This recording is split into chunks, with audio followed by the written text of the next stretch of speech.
Antes de entrar no assunto, eu queria falar sobre uma notícia que está circulando.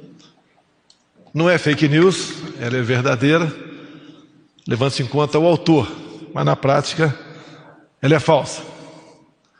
Tem uma lei de 1975 que diz que cabe ao Ministério da Saúde o Programa Nacional de Imunizações, ali incluído as possíveis vacinas obrigatórias. A vacina contra o Covid, como cabe ao Ministério da Saúde definir essa questão, e já foi definida, ela não será obrigatória. Então, quem está propagando isso aí, com toda certeza, é uma pessoa que pode estar pensando em tudo, menos na saúde ou na vida do próximo. Dizer mais ainda, nas palavras do ministro da Saúde, que tive com ele há pouco tempo, ele é bem claro que qualquer vacina aqui no Brasil, Ricardo Barros, tem que ter a comprovação científica e, mais ainda, ela tem que ser aprovada pela Anvisa. Isso não é toque de caixa, nem de uma hora para outra. E nós sabemos, né, que muita gente contraiu e nem sabe que contraiu e já está imunizado. Vai obrigar essa pessoa a tomar essa vacina, que inclusive, por parte dessa fonte, custa mais de $10. Para o outro lado, do nosso lado, custa menos de 4. Não quero acusar ninguém de nada aqui, mas essa pessoa está se arvorando e levando o terror perante a opinião pública, onde hoje em dia, pelo menos metade da população diz que não quer tomar essa vacina. Esse é um direito das pessoas. Ninguém pode, em hipótese alguma, obrigá-las a tomar essa vacina. Então o governo federal, repito e termino, não obrigará ninguém a tomar essa vacina. Quanto ao meu prezado Marcos Pontes, um homem que eu admiro desde os tempos em que ele foi para o espaço, ou até antes, onde um garoto, filho de família simples, logrou êxito num concurso da Academia da Força Aérea, depois o ITA também, e depois teve a coragem,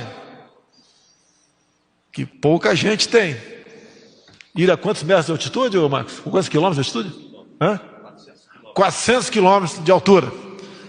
Alguns aqui, como eu, né, saltamos a 200 metros. O risco é quase o mesmo, mas com toda certeza, a 400 quilômetros realmente tem que ter muita coragem para tal, até porque a temperatura lá é menos quantos graus Celsius? Né? Na área escura, tá. Pode chegar a menos 80 graus. Menos 80 graus. Eu acho que em poucos segundos vira picolé, isso mesmo? Então, e o Marcos Pontes agora, nesta pandemia, ele não é ministro da Saúde. É da Ciência, Tecnologia e Inovação. E ele chegou para mim com uma planilha, né, mostrando que um certo medicamento, depois de exaustivas análises com o seu pessoal, ao qual os cumprimento nesse momento aqui, apontou a possibilidade, deixa eu ler aqui porque eu não vou conseguir, da nitazoxanida atingir o seu objetivo. Eu lembro a primeira vez, nós fomos no hospital das Forças Armadas. E, num primeiro momento, todo mundo desconfiava do Marcos Pontes. Qual é desse cara? Ele não é médico. O que ele pode nos apresentar de concreto tocante a isso? Isso teria que vir por parte do Ministério da Saúde. Bem, naquela época, tínhamos um ministro marqueteiro. Está na cara que teríamos dificuldade para tratar desse assunto. E com muita coragem, o Marcos levou avante essa proposta. Até que, um dia, né, surgiu a resposta. Através das observações, através de pessoas que concretamente usaram esse medicamento, e foi constatado na ponta da linha que a carga viral diminuía.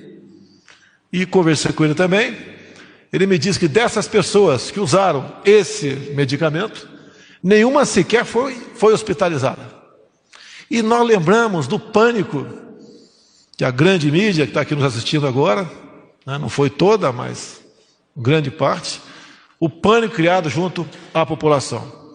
Até como lá atrás, eu que não sou médico, né, a minha formação é um pouco parecida com o Marcos, somos irmãos da aeronáutica e do exército, eu não apostei e nem joguei na hidroxicloroquina.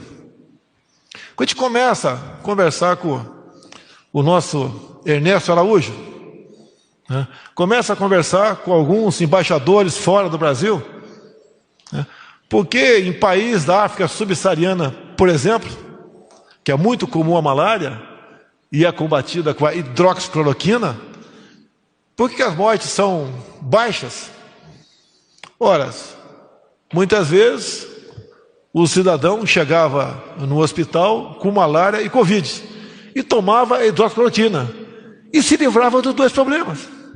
Será que é difícil entender por que nós começamos a falar na hidroxicloroquina? E não apenas isso. Conversei com médicos, militares, outros civis que conhecia, do Brasil todo. Alguns, no seu respectivo hospital, estavam usando isso. E no início estava dando certo. E nós não tínhamos alternativa, prezado Eduardo Gomes. Nós, você, tá, tem que, dado momento, tomar uma decisão. Como tenho dito, né, pior que uma decisão mal tomada é uma indecisão. Que na indecisão, gente acaba morrendo. E nós jogamos em cima disso. Fui massacrado pela mídia. Não tem problema. Eu tenho que estar com a minha consciência em paz. E quem criticava a hidroxicloroquina não apresentava alternativas. Eu falei para o Mandetta certa vez, por que no seu protocolo só pode ser usado a hidroxicloroquina quando o paciente tem situação grave? Deixa o médico decidir. E cada médico pode decidir de maneira diferente do outro. Lógico que foi um ponto de atrito, mas não foi o mais importante. No que culminou com a sua saída, que não quero entrar em detalhe aqui agora, mas creio que a saúde melhorou um pouco com o Nelson Teik e depois melhorou também, e muito, com o Pazuello, que o Ministério precisava de muito de um choque de gestão, onde praticamente nada era informatizado. Agora quase tudo está informatizado. Um ministério que atende a todos, independente da coloração político-partidária, dos 27 governadores do Brasil, ou de quase 6 mil secretários de saúde no Brasil.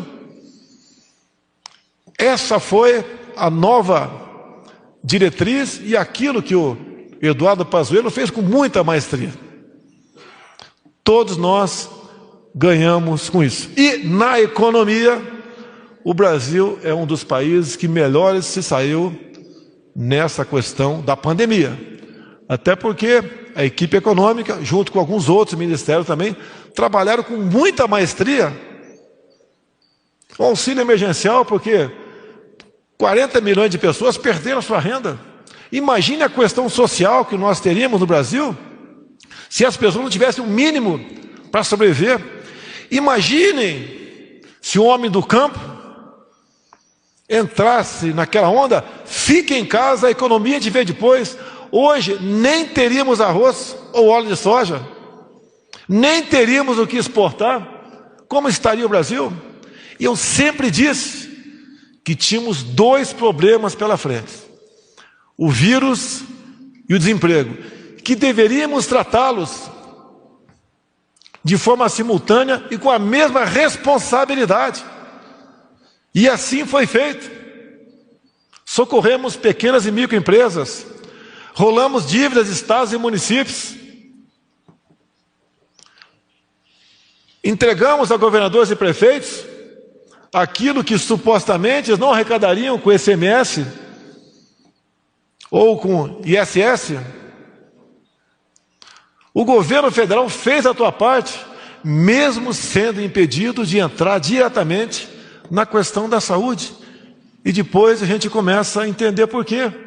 Porque lá, no outro poder aqui do lado, foi o ministro à época falar barbaridades.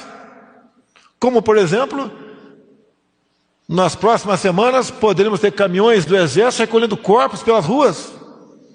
O pânico se fez presente até no núcleo dos poderes em Brasília. E, obviamente, contra a minha pessoa foi falado muita coisa também. E decisões foram tomadas. Creio eu, se eu tivesse como ajudar na condução dessa questão, os danos, as mortes seriam muito menores em números.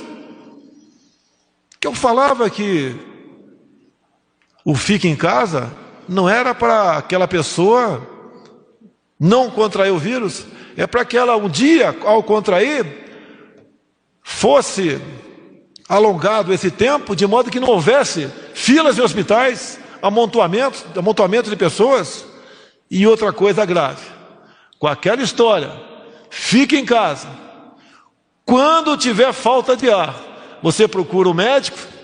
Será que não era para se comprar a toque de caixa, respiradores, com preços mais do que abusivos, passando de 30 para mais de 200 mil reais cada um? A história vai mostrar quem estava com a razão. A história vai mostrar quem não se preocupou com sua biografia para salvar vidas. E isso, no meu ministério, depois de alguns acertos, obviamente, chegamos à conclusão que fizemos a coisa certa. Selva, o nosso prezado Eduardo Pazuello, não tem problema, né? Não está presente, talvez pela sua silhueta, Joeliano, ele teve uma pequena indisposição e foi para o hospital, né? E já tem notícia, está tudo bem, tudo tranquilo. Espero falar com ele daqui a pouco, né? Com toda certeza, ele gostaria muito de estar presente nesse evento aqui, que afinal de contas tem muito a ver com o ministério dele do que o do Marcos Pontes. Mas todos nós trabalhamos de forma unida, ombreados, buscando soluções para os problemas do Brasil. E este, quando se fala em vida, com toda certeza, não é um dos, não, é o mais importante. E nós trabalhamos dessa forma.